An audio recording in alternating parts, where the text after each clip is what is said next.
Boa noite, igreja. Que a graça, a paz, o amor e a misericórdia do Senhor sejam presentes nesta noite dos nossos corações. Que o Senhor, por sua graça e misericórdia, possa falar a cada coração. Quero convidar você a abrir sua Bíblia no livro de Marcos, capítulo 4. Vamos fazer a leitura dos versículos de 1 a 20. Evangelho de Marcos, capítulo 4, versículos de 1 a 20.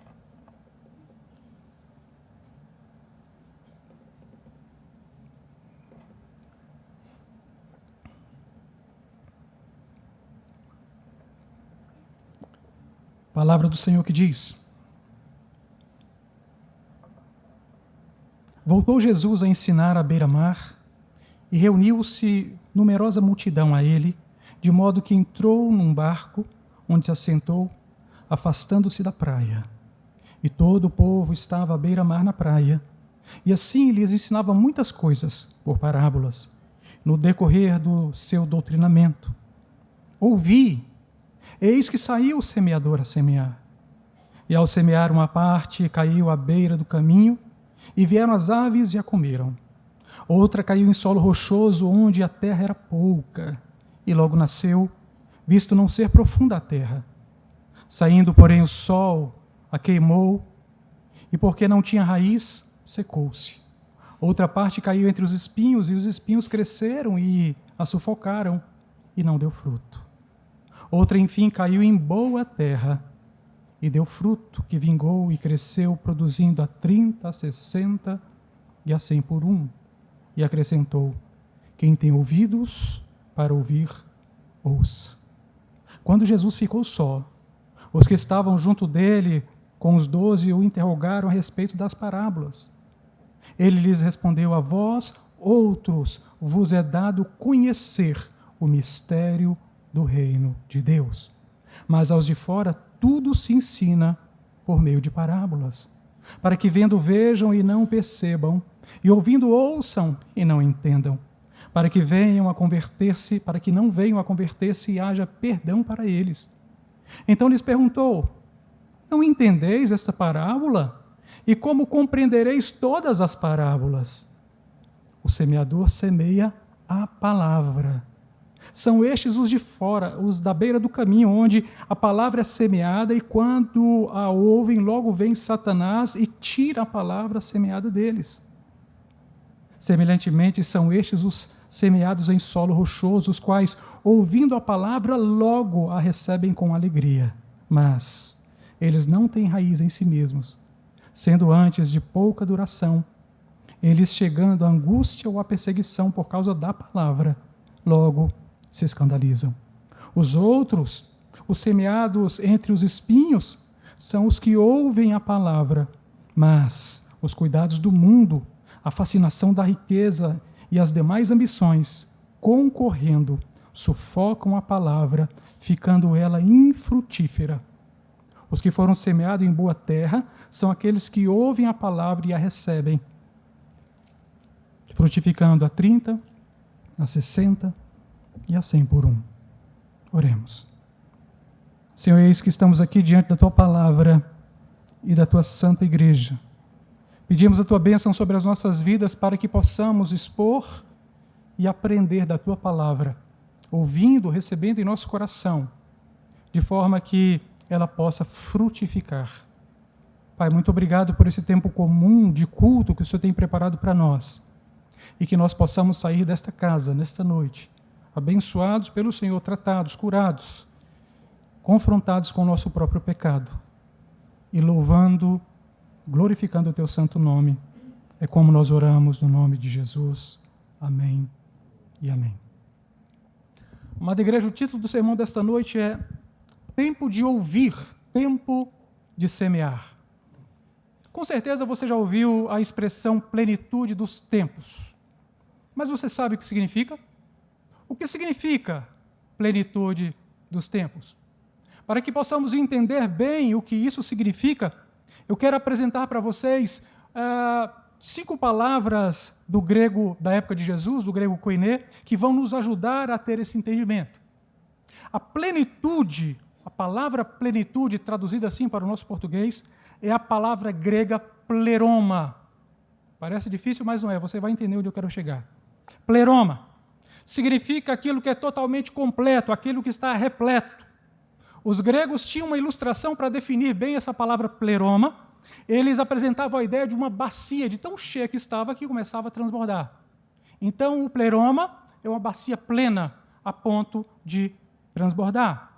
Não há mais espaços vazios, nada para ser ocupado, completamente cheio. Isto é o pleroma. A palavra traduzida para plenitude é exatamente pleroma. Jesus estava falando do pleroma dos tempos. A palavra do Senhor nos aponta para o pleroma dos tempos, a plenitude. Indica que os tempos foram apropriadamente preparados pelo Senhor, o Deus Todo-Poderoso, e assim, um acontecimento até então nunca havido na humanidade, na história da criação, aconteceria. Deus preparou todas as coisas e então enviaria o seu Filho unigênito a fim de dar cumprimento cabal ao plano eterno da salvação. Louvado seja o Senhor. Para que você possa entender melhor, Paulo vai explicar na carta aos Efésios, no capítulo 1, o que é a plenitude dos tempos. Ele vai dizer que na plenitude dos tempos, Deus desvendou o mistério da sua vontade. Perceba que no capítulo 11 do texto lido dessa noite, de Marcos 4, fala justamente sobre o mistério do reino de Deus. Paulo, lá em Efésios, está dizendo que o Senhor apresenta esse desvendar desse mistério através do próprio Senhor Jesus Cristo, fazendo convergir nele todas as coisas na dispensação da plenitude dos tempos, ou seja, no pleroma. Todas as coisas, tanto as do céu quanto as da terra, fazendo assim, tudo pronto para que o plano da redenção viesse a efeito. E eu peço também que vocês guardem a expressão mistério que está no versículo 11 do capítulo 4. O texto lido de Marcos 4, de 1 a 20, vai tratar da revelação desse mistério. Que mistério é esse? Do que a palavra está a falar. Compreenda, nos dias de Jesus havia uma grande expectativa messiânica, onde fatores culturais, políticos, sociais e religiosos do mundo inteiro estavam confluindo para a formação daquilo que nós chamamos teologicamente da ambiência propícia para a manifestação do Messias na plenitude dos tempos. E assim a igreja seria fundada e assim também haveria a rápida difusão do Evangelho. A segunda palavra que eu quero mostrar para vocês é a palavra cronos. Cronos é o tempo que marca a existência da criação. É o tempo quantitativo que é medido em unidades, segundos, minutos, horas, dias, meses, anos, decênios, milênios e assim por diante. Cronos é o tempo que podemos marcar, é o tempo do nosso relógio. Outra palavra, kairos. O que é o kairos? Kairos é o tempo do propósito designado por Deus para a ocorrência de certos eventos.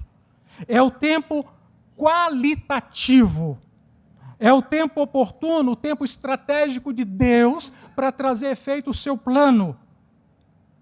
O Kairos é o tempo onde todas as coisas estabelecidas por Deus devem acontecer. Então perceba, o Deus eterno criou os tempos Cronos e Kairos. E esse mesmo Deus que criou os tempos, Cronos e Kairos, está acima desses tempos, porque Ele é eterno. E no pleroma, na plenitude dos tempos, tanto do Cronos quanto do Kairos, eles se convergem para a manifestação do próprio Cristo de Deus, o Messias tão esperado pelo povo do Senhor. No pleroma, o eterno então invadiria o temporal. O Deus transcendental, o eternamente o outro, havia encarnado e se revelado como Deus imanente, o Deus gente, ser humano, de corpo, de carne, de osso, que agora falaria diretamente ao seu povo e não mais por boca de profetas, como veremos. Outra palavra que eu quero apresentar para vocês é a palavra logos e também a palavra rema. Logos e rema são duas palavras que significam a mesma coisa. Verbo ou palavra. Mas, no texto bíblico, ganha uma outra conotação, um outro significado e uma outra abrangência. Senão, vejamos. Logos é a palavra de Deus viva, é a palavra de Deus revelada, é o próprio Verbo de Deus encarnado. Jesus Cristo é o Logos de Deus. Palavra rema. É a palavra de Deus sendo proclamada. É a palavra de Deus sendo falada, sendo manifestada, sendo pregada.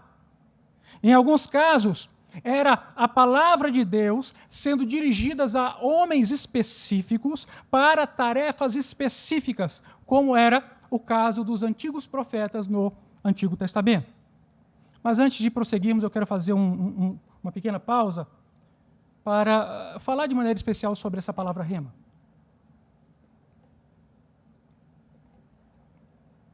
Há um mau uso que vigora em nossos dias para a palavra rema e que impera aí fora em muitas igrejas. Eu quero fazer uma correção disso. Há pregadores, e especialmente os neopentecostais, que forçam o sentido da palavra rema, afirmando que o rema não está disponível para qualquer pessoa, mas apenas para alguns, especialmente para eles, os líderes, sejam pastores, bispos, apóstolos, e esses recebem diretamente de Deus um rema específico, de forma que ele terá sempre o primado na igreja, enquanto os demais não passam do nível do Logos. A palavra rema não lhes desce ao coração. O pastor recebe essa palavra, tem uma palavra rema específica para a igreja e tem uma palavra rema específica para cada pessoa, e assim ele domina a igreja, e assim ele reina sobre a igreja e todos passam a depender dele. Agora, como eles chegaram a esse entendimento? Será que haveria alguma possibilidade de base bíblica? Vejamos. Como chegaram à conclusão? O Antigo Testamento em hebraico, nós sabemos que o cânon do Antigo Testamento já estava fechado na época de Jesus. Ele foi escrito basicamente na língua hebraica, alguns trechos também em aramaico. Esse texto em hebraico foi traduzido durante um espaço de quase 300 anos, por um total de quase 72 rabinos. Então eles pegaram o texto em hebraico e traduziram para o grego koiné, o grego da época de Jesus. Essa tradução ficou conhecida como a Septuaginta, porque foi o trabalho dos 70. Quando da tradução do hebraico para o grego koiné, todas as vezes que Deus chamava especificamente um profeta, como por exemplo veio a palavra do Senhor a Isaías, esse termo palavra, dabar, em hebraico, era traduzido como rema.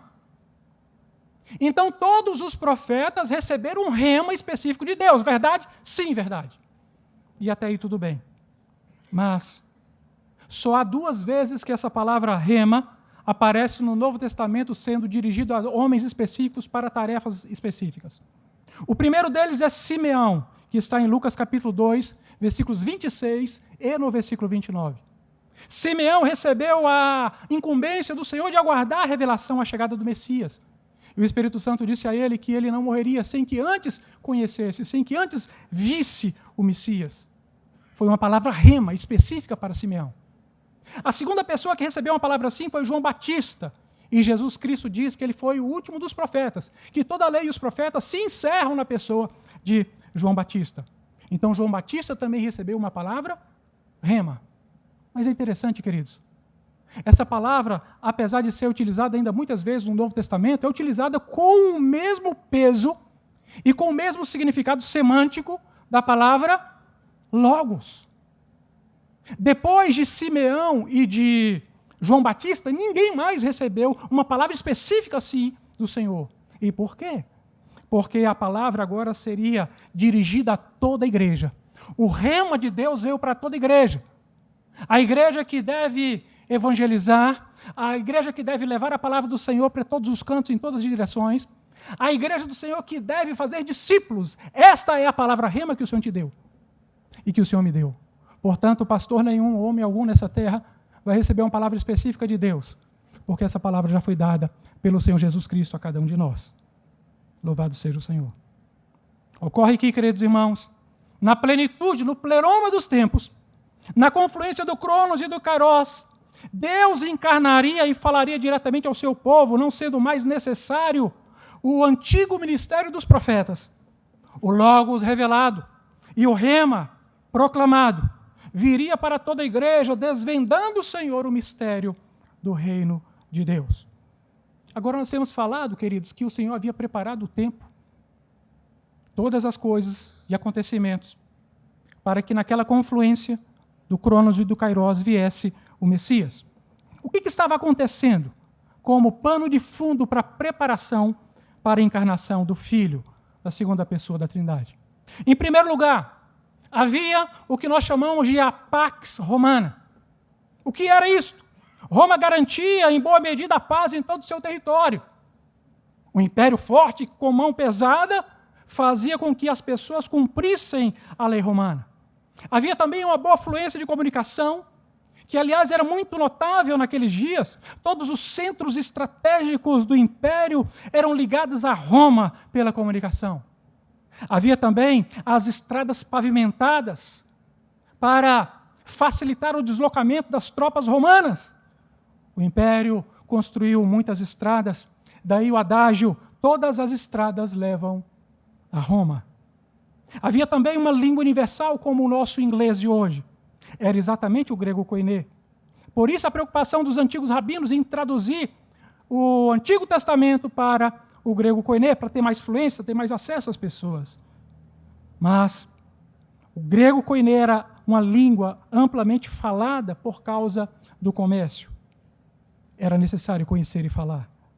Havia também a existência da filosofia grega, e na filosofia grega, os antigos filósofos buscavam a resposta para a origem de todas as coisas, chegando inclusive à conclusão da existência do Logos como o princípio gerador de tudo. Veja que tudo está confluindo. Havia também ainda as religiões de mistério. Perceba, os gregos estavam cansados da antiga religião homérica. Sim, o grande teólogo grego foi Homero, que em seus romances idealizou o mito do Olimpo, onde os deuses possuíam não somente as formas humanas, mas atributos humanos, assim como também o caráter humano repleto de vícios, vícios ligados à imoralidade, à sensualidade, à sedução, vícios ligados aos excessos como ao vinho, à indolência, vícios ligados à guerra e, finalmente, à morte e ao abismo. As pessoas, então, morriam de medo dos deuses do Olimpo, porque eles eram traiçoeiros e vingativos. As pessoas, então, buscavam outra coisa que pudesse preencher. E daí surgem as religiões dos mistérios. Zeus, um dos maiores deuses do Olimpo, por exemplo, se disfarçava de animal para seduzir donzelas. Os gregos não aguentavam mais isto. E nas religiões de mistério, eles então buscavam a transcendência, o contato com o sobrenatural. E chegavam em seus rituais de iniciação a entrar em êxtase, quando os animais eram cortados e o sangue desses animais caía sobre suas cabeças. Percebe que tudo está apontando. O Senhor estava preparando o terreno. Havia também o forte sentimento restauracionista e nacionalista dos judeus, que queriam que houvesse a manifestação do Messias que os libertasse do terrível braço de Roma. E ainda havia a ênfase judaica da chegada do Messias. Todas as coisas foram preparadas. O Cronos e o Kairos foi preparado para receber o Logos, que viria e se manifestaria em rema para toda a sua igreja. Agora, olhemos um pouquinho mais de perto para o relato dos 4 evangelistas sobre o que havia acontecido até aquele momento. O momento do texto lido nessa noite. Jesus já havia realizado o primeiro milagre em Caná da Galileia, João capítulo 2, versículo 11, onde os discípulos creram em Jesus. Jesus já havia feito a primeira purificação do templo de Jerusalém, João capítulo 2, versículo 15. Jesus já havia sido rejeitado em Nazaré, sendo expulso da sinagoga e da cidade, Lucas capítulo 4, versículo 28. Jesus já havia curado o oficial do rei, João 4, versículo 50. Jesus já havia feito a libertação de um endemoniado no dia de sábado, Marcos capítulo 1, versículo 21. Já havia curado a sogra de Pedro, Marcos 1 e 31. Já havia purificado o leproso, Marcos 1 e 41. Perdão ao paralítico e cura ao paralítico que passa a andar. E Jesus então é acusado de blasfêmia, Marcos capítulo 2, versículo de 1 a 12. Jesus havia sido confrontado pelos fariseus por causa da coleta de espigas no dia de sábado, Marcos capítulo 2, versículo 23. Já havia curado o homem da mão ressequida, está em Marcos capítulo 3, versículo 3. Já havia sofrido conspiração de fariseus e herodianos, Marcos capítulo 3, versículo 6. Multidões haviam sido curadas pelo Mestre, Marcos capítulo 3, versículo 10. O Senhor já havia pregado o belíssimo Sermão do Monte, Mateus capítulo 5 a 7. Já havia realizado a cura do servo do centurião, Mateus 8, 13. A ressurreição do filho da viúva de Naim, Lucas capítulo 7, versículo 14. Jesus já havia sido adorado, entre aspas, pelos demônios. Quando Jesus expulsava esses demônios, eles falavam, tu és o Filho de Deus, Marcos capítulo 3, versículo 11. Jesus estava sendo acusado de expelir demônios pelo poder de Beelzebu, Marcos capítulo 3, versículo 22, e ele também já havia sofrido oposição da sua própria família, como vimos no sermão passado, Marcos capítulo 3, versículo 21. Os discípulos já tinham uma noção muito consistente de quem era Jesus. Algo já estava acontecendo no coração daqueles homens que os faziam olhar para Jesus e verem Jesus, não um homem comum, mas, de fato, o Cristo de Deus. Agora, quando nós olhamos para o texto lido dessa noite, o que nós temos? Jesus sendo apertado pelas multidões, Jesus entrando num barco, afastando-se um pouco da praia, começando então a pregar a multidão, fazendo de púlpito aquele barco, e fazendo de local de culto a areia da praia, e todos atônitos o admiravam, e todos o observavam. Agora eu quero que você imagine o cenário com a sua capacidade abstrativa. Consegue ver? Era um dia perfeito para um sermão perfeito.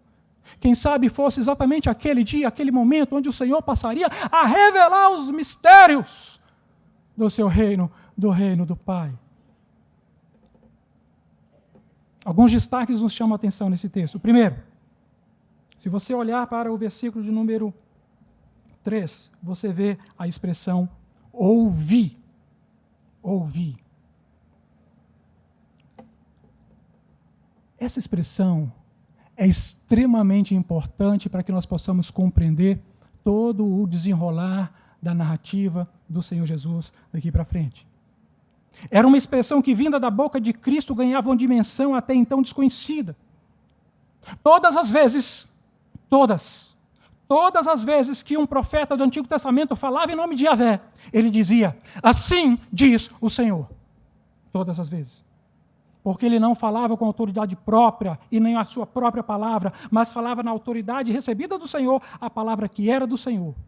O profeta servia então de boca de Deus no Antigo Testamento. Mas Jesus simplesmente diz, ouvi. Ouvi. Ou seja, dê atenção agora, eu estou chamando a sua atenção.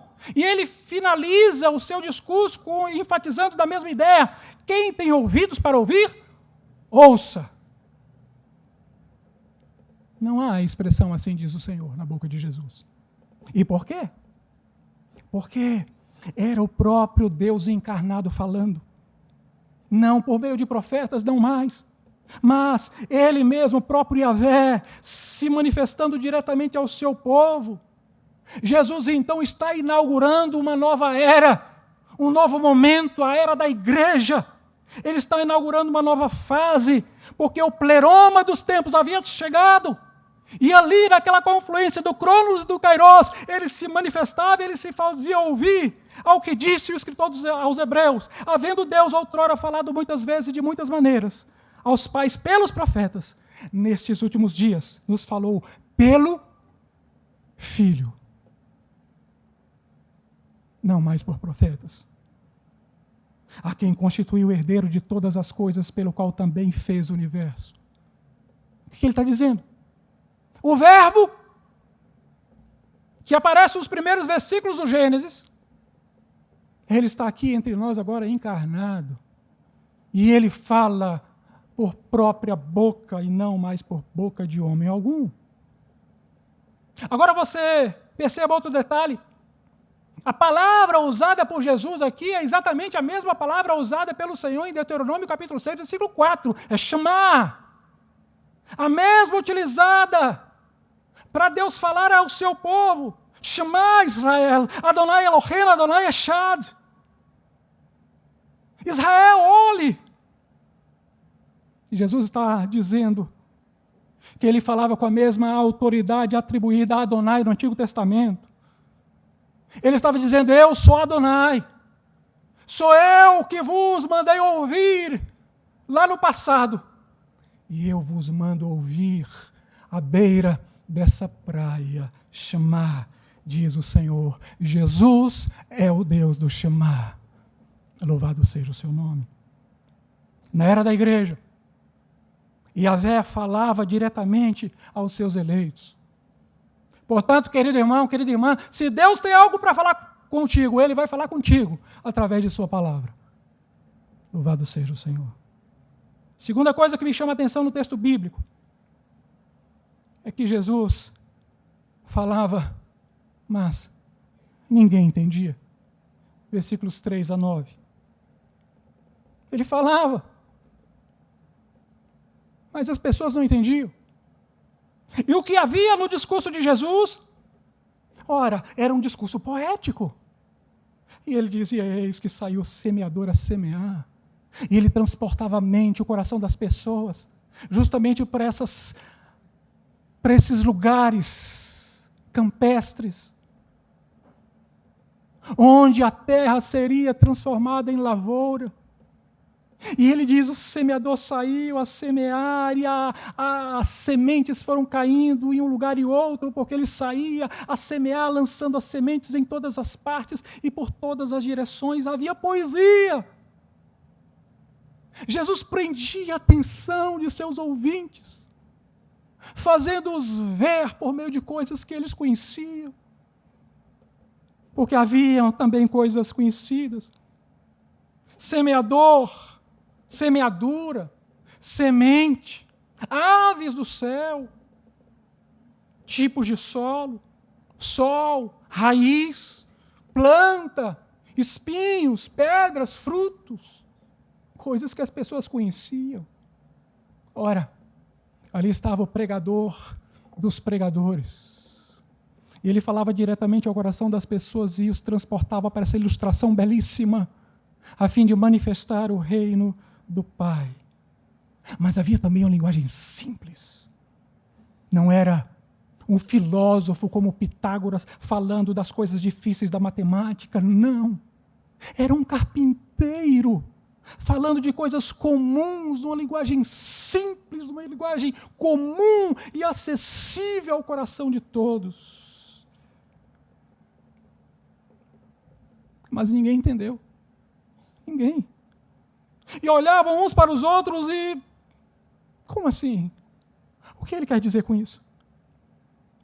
Talvez possamos compreender o desencanto dos ouvintes, em especial dos discípulos, porque aquele que se revelara como Messias, como Logos encarnado, como portador da palavra falada do Rema, que estava no tempo oportuno, preparado pelo Pai, ele tinha que apresentar um caminho a ser seguido.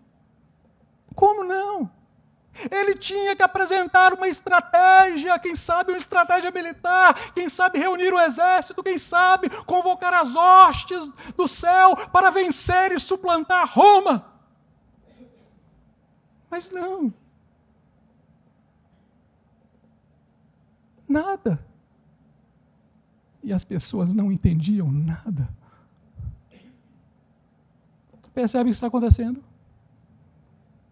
Enquanto o sermão da montanha foi plenamente compreensível, aqui nada.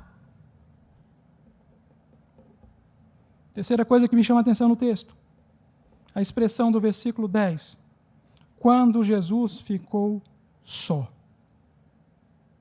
Quando Jesus ficou só, os que estavam junto dele com os 12 o interrogaram a respeito das parábolas. Louvado seja o Senhor.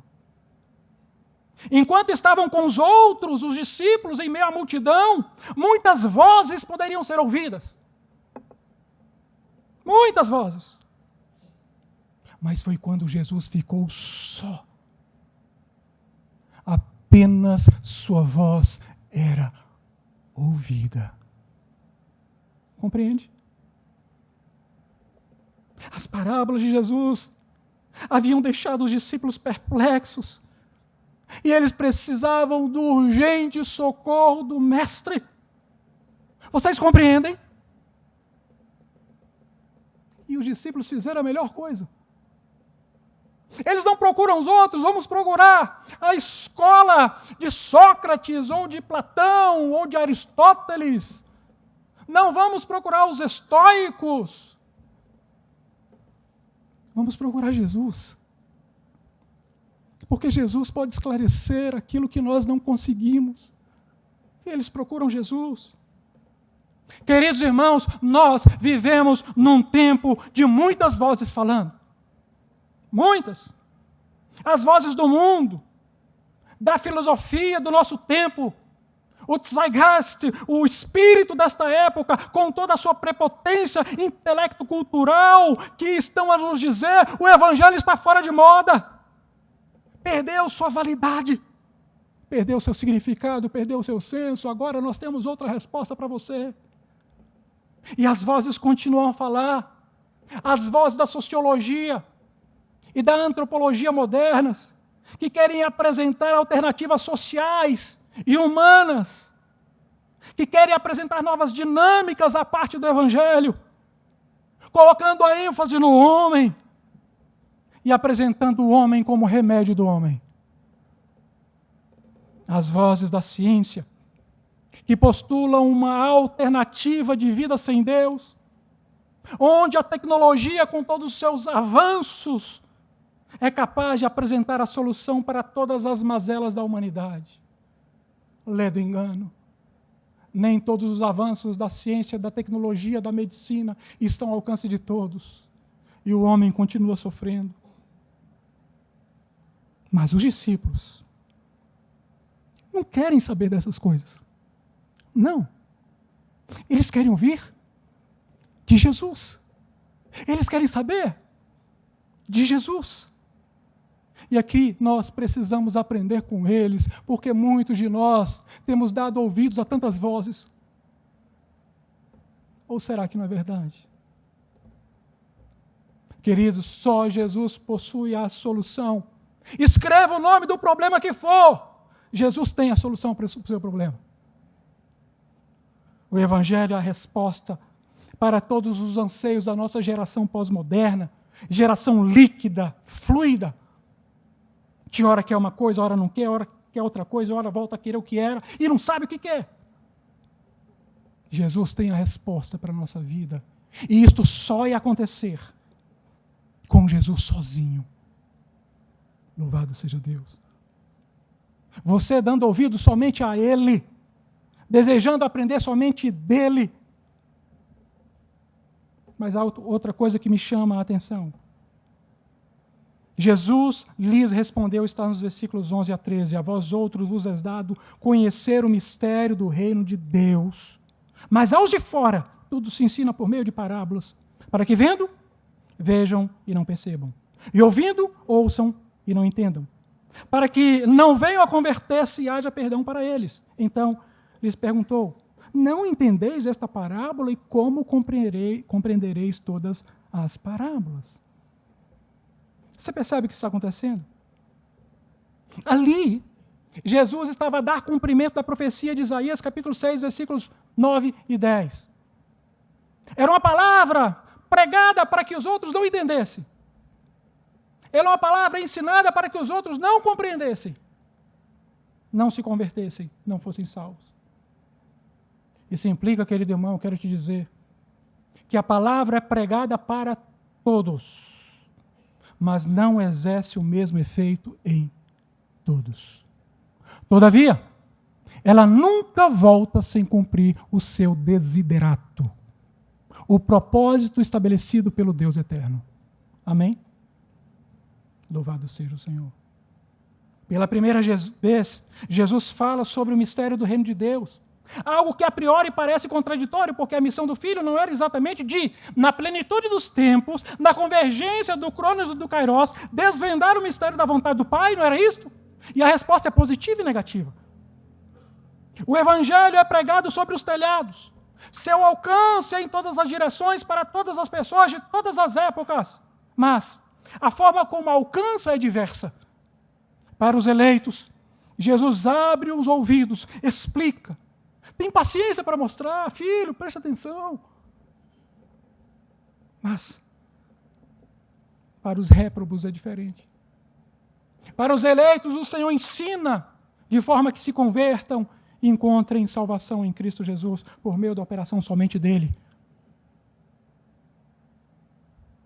Mas para os réprobos é diferente, a palavra é pregada e a mesma palavra serve como fator condenatório. Porque não entenderam, porque não ouviram, porque não quiseram. Você sabia que a resposta que Jesus dá aos seus discípulos divide a humanidade inteira em dois grandes grupos? O primeiro grupo é o grupo dos conhecedores do mistério do reino, dos que entendem, dos que são de dentro, dos que recebem, dos que ouvem, dos convertidos, dos perdoados, dos salvos. E o segundo grupo é o grupo dos desconhecedores do mistério do reino, dos que não entendem, dos que são de fora, dos que não percebem, dos que não ouvem, dos não convertidos, dos não perdoados e, portanto, dos não salvos. Qual é o nosso grupo? Perceba que Jesus revela o mistério do reino de Deus aos seus discípulos. Discípulos, queridos irmãos, que ali, naquele momento, representavam a igreja. Vale dizer, Jesus estava nos discípulos, revelando para nós, a igreja, o mistério do reino de Deus. Louvado seja o seu santo nome. E eu pergunto, quando você fala do evangelho no seu trabalho, na sua família, lá na faculdade onde você estuda, na sua vizinhança, todos compreendem, todos aceitam esse Cristo maravilhoso? Sim. Mas é claro que não. E por que não? Porque só acredita e só aceita a quem é dado conhecer e entender esse mistério. Louvado seja o Senhor. Aí eu imagino o riso nos lábios dos discípulos. Você imagina Jesus olhando para você e dizendo assim, a você é dado conhecer o mistério do reino. É isso que ele está dizendo nessa noite, para você que crê. Louvado seja o seu santo, santo, santo nome. E a partir do versículo 14, Jesus passa a apresentar a ação da palavra do Senhor, da semente no coração dos homens. O que Jesus está falando agora? É o reino acontecendo. O reino passa a acontecer. Como é que o reino de Deus passa a acontecer? É assim, disse Jesus. É uma palavra. É o reino que começa a acontecer no meio dos homens. Versículo 14. O semeador semeia a palavra. Você pode perceber que, propositadamente, a única ideia do semeador semeando a palavra está exegeticamente isolado num único versículo. Por que o exegeta fez isso? Ora, porque era importante demais. Era muito importante. Aqui, no versículo 14, está o resumo do reino de Deus passando a existir, passando a acontecer entre os homens. Foi para isto que Jesus veio, foi por isso que Deus, o Pai, preparou todas as coisas. Foi para isso que, na convergência dos tempos, na plenitude dos tempos, do Cronos e do Kairos, aqui Jesus viria. Aqui no versículo 14, queridos, está a essência da missão do Cristo.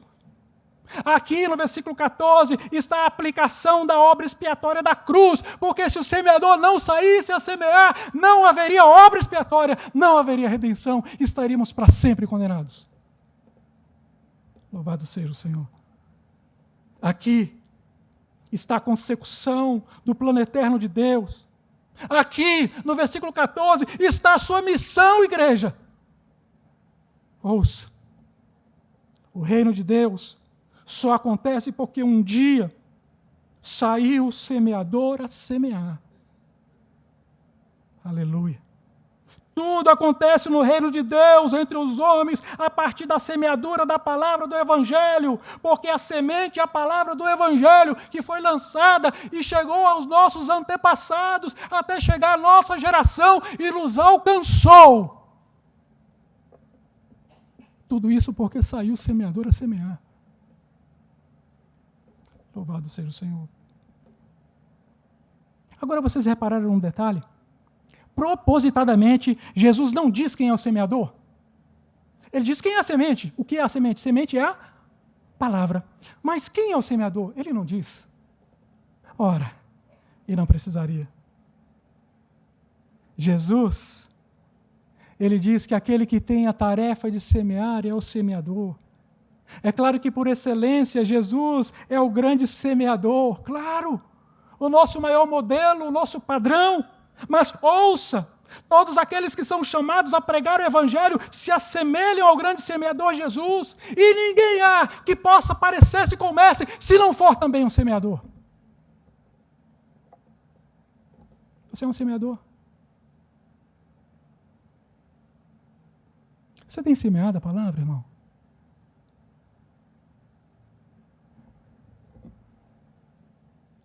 O Logos e o Rema estão presentes no semear. Amém? Louvado seja o Senhor. Ouça.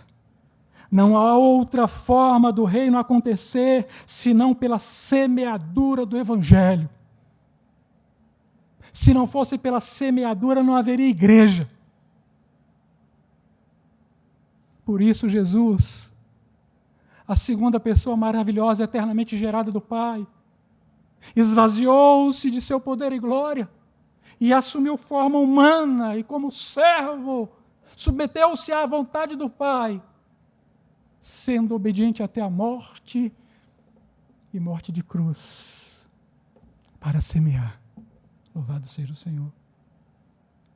Você está cansado, querido, de uma vida talvez sofrida? Cansado? Semeie a palavra. Você quer ver sua família salva? Semeie a palavra. Você está ansioso pelo retorno de Cristo? Semeie a palavra. Você não aguenta mais tanta maldade, tanta corrupção, tanto engano, tanto desatino. Semeie a palavra. Essa é a sua missão, igreja. Louvado seja o Senhor. E o semeador saiu a semear. E ao semear as sementes, encontraram 4 tipos de solos, que são os 4 tipos de corações humanos. Primeiro coração, usando os termos bíblicos, é o coração terra pisada. O que é o coração terra pisada? Jesus disse, são estes os da beira do caminho, onde a palavra é semeada e quando a ouvem, logo vem Satanás e tira a palavra semeada neles. A palavra foi semeada neles, eles são o coração terra pisada. Interessante, não? Interessante que Jesus usa a expressão beira do caminho. E geralmente as coisas que estão à beira, nos limiares, nos exórdios, nos princípios, estão escanteadas, afastadas, são coisas que damos muito menor importância na nossa vida. Princípio é coisa de principiante. O Senhor não nos criou para ficar no mesmo princípio. Não. Hoje, eu preciso ser melhor que ontem. Amanhã, eu preciso ser melhor que hoje. É assim que o Senhor quer. Aquele que é expert, que é experimentado, que é perito, que é habituado, que é conhecedor, só o é, porque já deixou os limiares, os princípios, as beiradas dos caminhos e já caminhou para o centro, já foi avante, se infiltrou, se esforçou. Ora, coisa melhor não há quando você senta-se ao lado de uma pessoa que tem muita sabedoria, porque já viveu muito, já estudou muito, já se esforçou muito. E o meu conselho é, quando você estiver com uma pessoa dessa, não fale, ouça.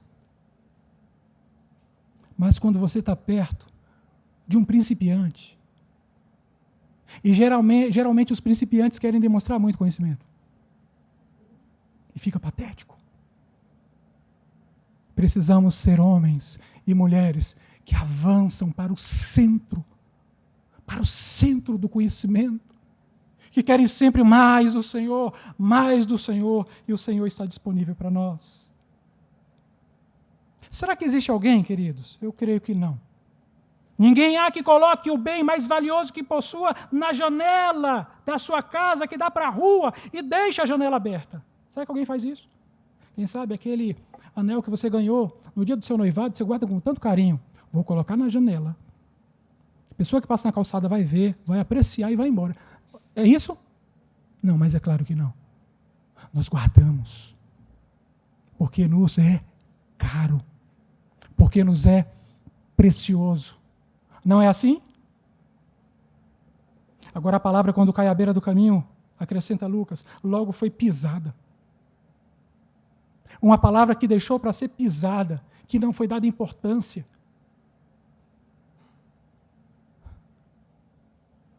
Aí vem as aves do céu e comem. Ninguém deixa nada importante à beira do caminho, não. Ninguém deixa nada importante para ser pisado, não. Ninguém deixa nada importante de qualquer forma para ser roubado pelo maligno, não. Claro que não. O coração terra pisada é exatamente assim, é um coração que não dá importância à palavra de Deus, que permite que ela seja pisada, que permite que ela seja roubada pelo diabo. Você já reparou? O diabo tendo o poder de entrar no coração e roubar a palavra que está ali. Porque não deu atenção. Porque não deu-se a devida importância. O coração terra pisada é compactado por muitas coisas. E o Evangelho não consegue aderir. O Evangelho não possui valor e por isso não encontra lugar. E é deixado fora, à beira da vida, abandonado à margem da existência. É coração duro, é coração indiferente. Que não seja esse o seu coração, meu irmão. O segundo coração é o coração terra de superfície. Versículos 16 e 17. Semelhantemente são estes os semeados em solo rochoso, os quais, ouvindo a palavra, logo a recebem com alegria. Mas eles não têm raiz em si mesmos, sendo antes de pouca duração. Eles, chegando à angústia ou à perseguição por causa da palavra, logo se escandalizam. Veja a expressão, logo a recebem com alegria. Lucas acrescenta que o crer deles é passageiro. Jesus explica que a terra era pouca, era terra só de superfície, por isso não podem criar raiz. Logo eles começam a crescer, porque não tiveram que trabalhar para baixo para romper a terra. Não, a terra era fofa, terra de superfície. Começam a crescer, mas morrem. Aquilo que no princípio pareceu ser fácil demais, porque a terra era de superfície e não exigiu esforço para penetrar o solo. O que parecia ser fácil demais se tornou numa tragédia. Porque o que mais importa, queridos irmãos, para o cristão, é o quanto se está preso no solo do Evangelho. Quanto você está preso? É o quanto se tem de raiz. É o quanto agarrado está na terra.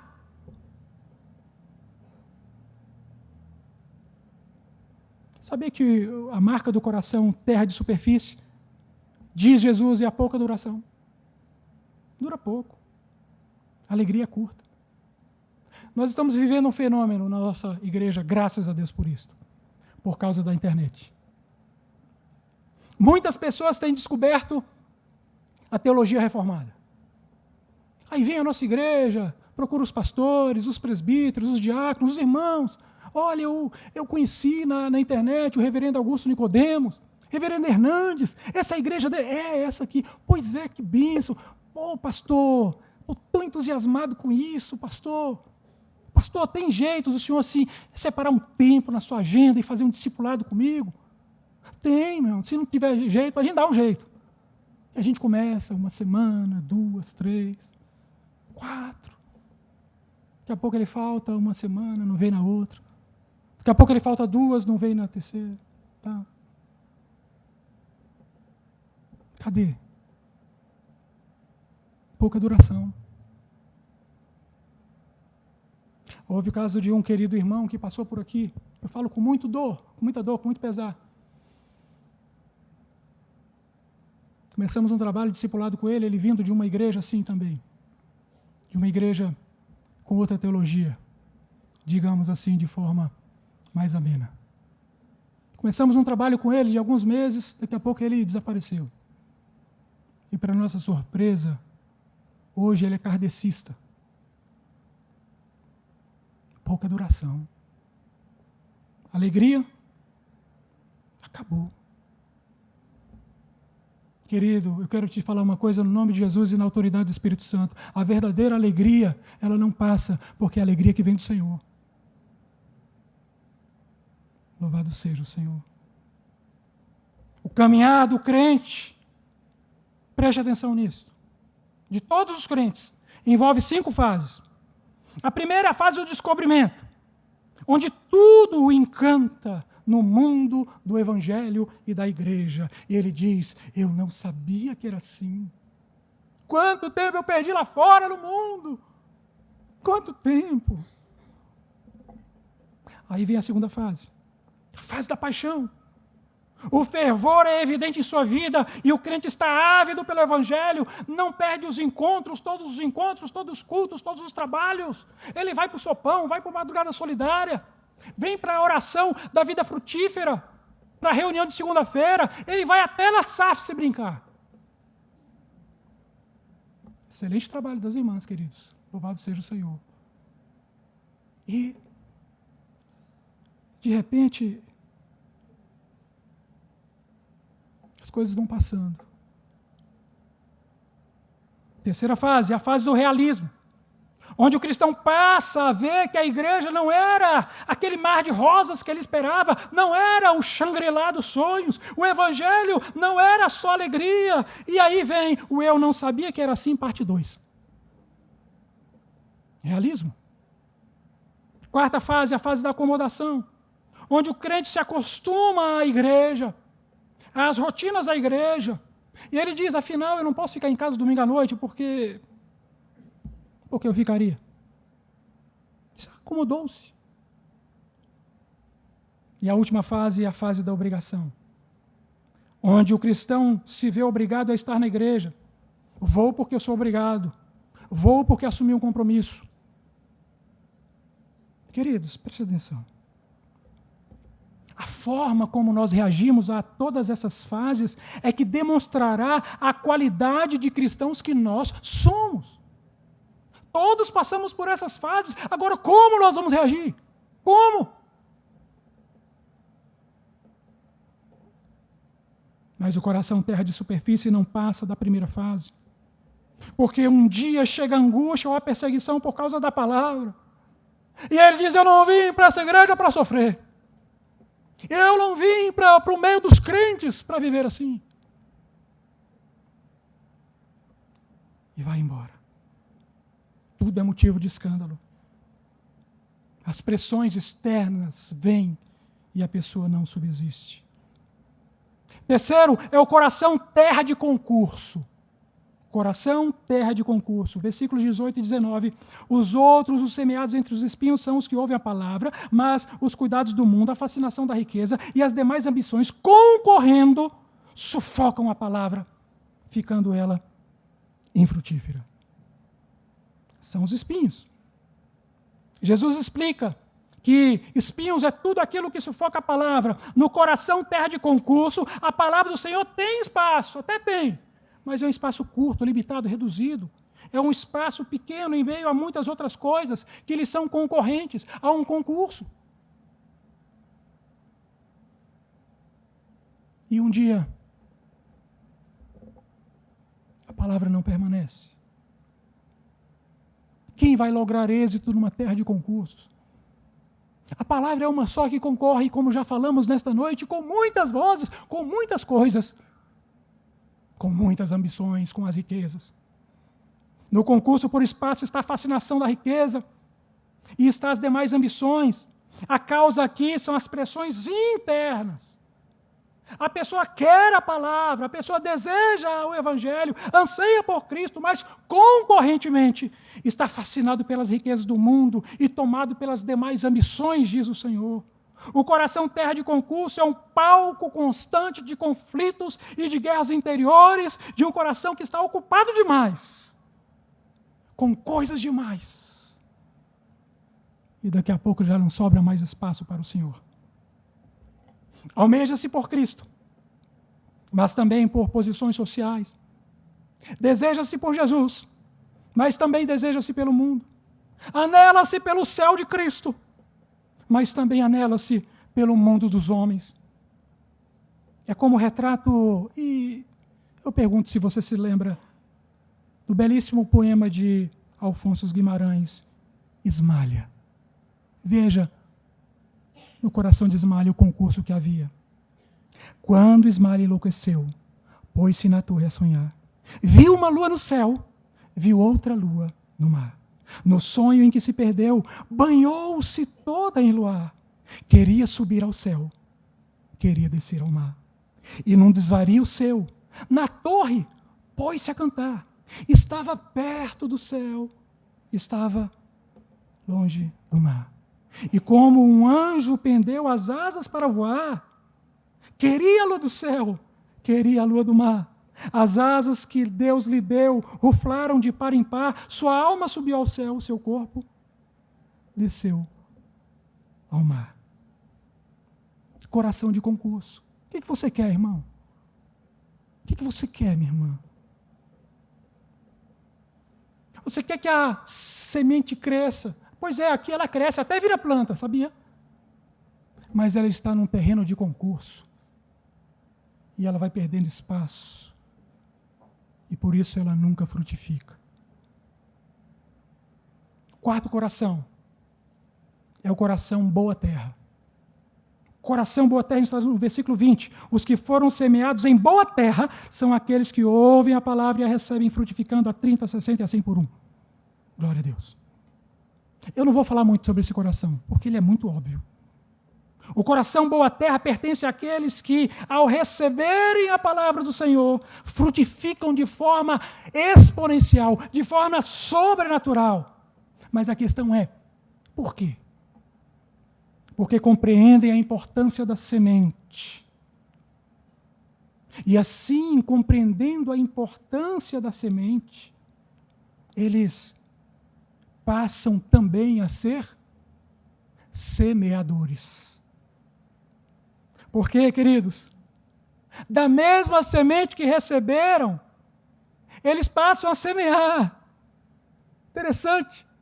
Conhecimento é algo que nós temos que quanto mais dividimos, mais multiplicamos. Quanto mais falamos a palavra, mais temos a palavra. E eles percebem isso.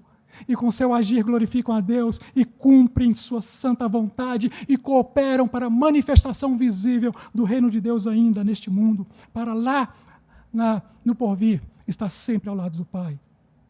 Dar fruto aqui, queridos, não significa quaisquer outros trabalhos, não. Preste atenção.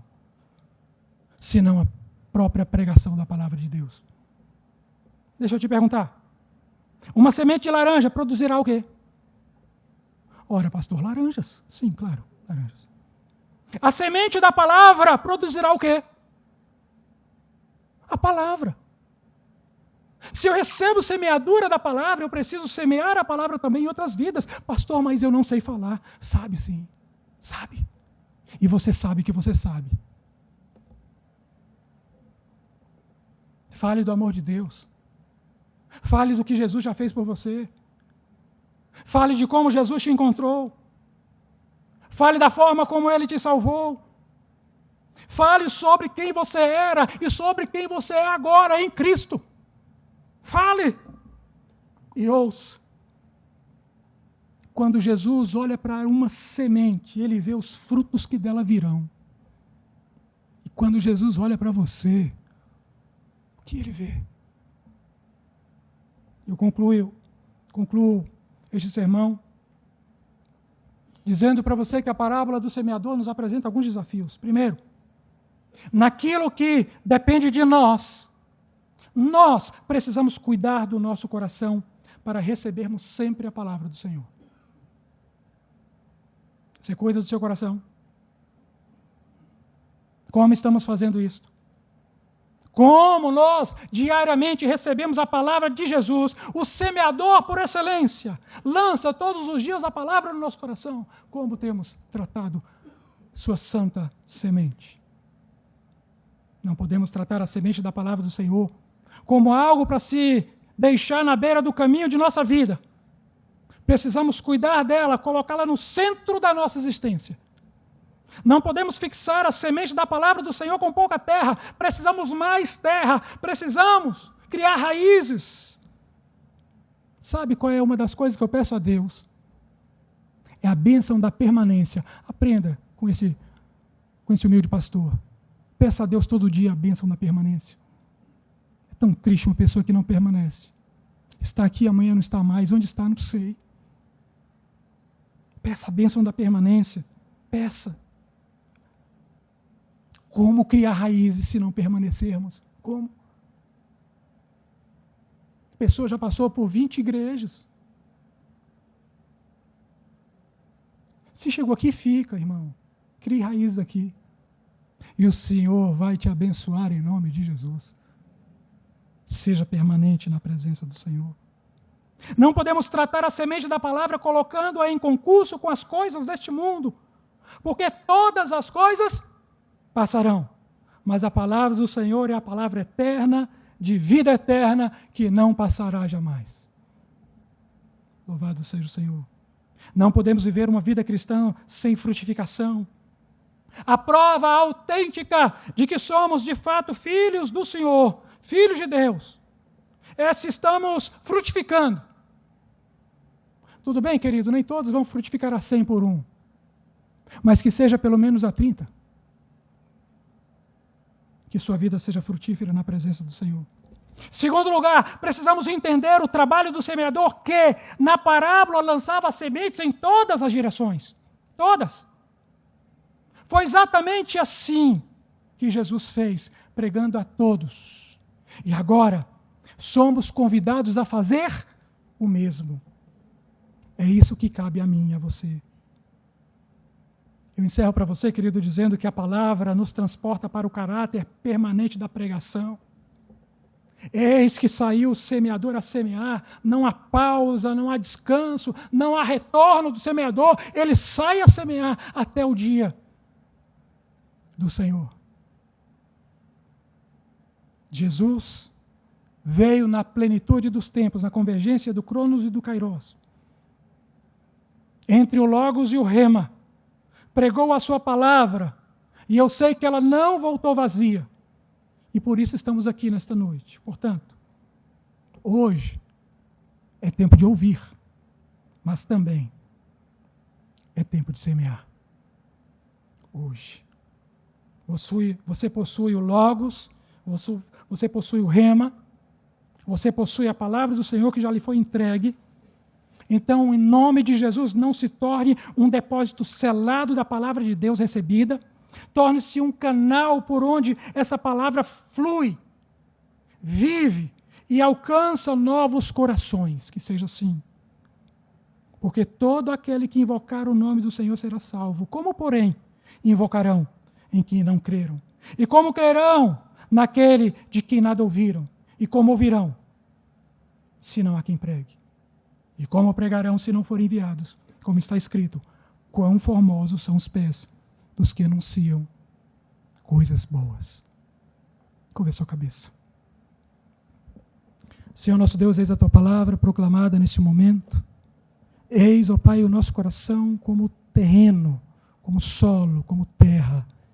Que o nosso coração seja terra boa para a tua palavra. Que nós possamos ser usados pelo Senhor, o semeador por excelência, para que, nos assemelhando a Ti, na nossa pequenez, possamos também ser semeadores. Faz assim, Senhor. Que a Tua palavra possa encontrar repouso, guarida, descanso no nosso coração. E ali seja o nosso coração a terra boa para que possamos frutificar a 30, a 60 e a 100 por um. Faz assim, para a glória do teu nome, no nome de Jesus. Amém. Que Deus abençoe, querido.